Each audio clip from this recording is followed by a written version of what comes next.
Bonjour Delphine, Bonjour. aujourd'hui vous souhaitez nous parler du sommeil. Tout à fait. En fait, je viens vous parler du sommeil puisque beaucoup de personnes sont touchées par les problèmes de sommeil aujourd'hui en France. C'est vrai que ça fait partie des difficultés qu'on peut rencontrer fréquemment au cours d'une vie. Et donc, je venais vous en parler puisque la sophrologie peut être une des solutions pour vous aider dans les périodes où votre sommeil est troublé. Alors justement, pouvez-vous nous expliquer dans quelle situation la sophrologie peut être efficace? Alors oui, elles sont nombreuses. C'est vrai que beaucoup de personnes ont un sommeil perturbé à certains moments de leur vie.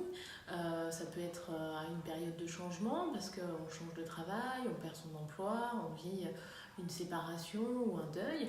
Et puis il y a des gens qui ont des difficultés aussi à s'endormir puisqu'ils ont du mal à faire la coupure entre la journée de vie active et puis la journée de vie personnelle et qui vont avoir tendance à ruminer, qui vont avoir des difficultés à s'endormir. Donc c'est vrai que les situations sont assez variées. On va avoir aussi des personnes qui vont se réveiller fréquemment dans la nuit et puis d'autres qui vont au contraire se réveiller plus tôt que ce qu'elles aimeraient. Donc c'est vrai qu'on peut avec la sophrologie travailler sur toutes ces problématiques de façon simple et efficace sans avoir recours à des médicaments. D'accord, et combien il faut prévoir de séances en général? Alors en général, on compte à peu près entre 4 et 5 séances.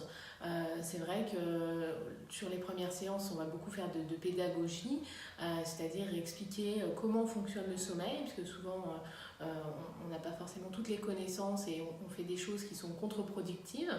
Et puis apprendre des exercices pour se relâcher, se détendre et permettre d'avoir un sommeil plus récupérateur.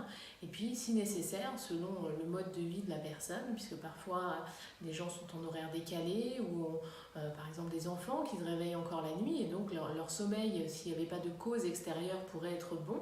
À ce moment-là, on va plutôt axer le travail aussi sur comment récupérer en journée les heures de sommeil qu'on ne peut pas avoir la nuit.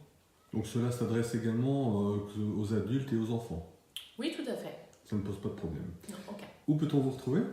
Alors, vous pouvez me retrouver en prenant rendez-vous, tout simplement. Vous retrouverez toutes mes coordonnées sur ma page Facebook Delphine Berg Sophrologue et également sur mon site dont le lien s'affiche ci-dessous. Merci à vous. Merci, bonne fin de journée, à bientôt.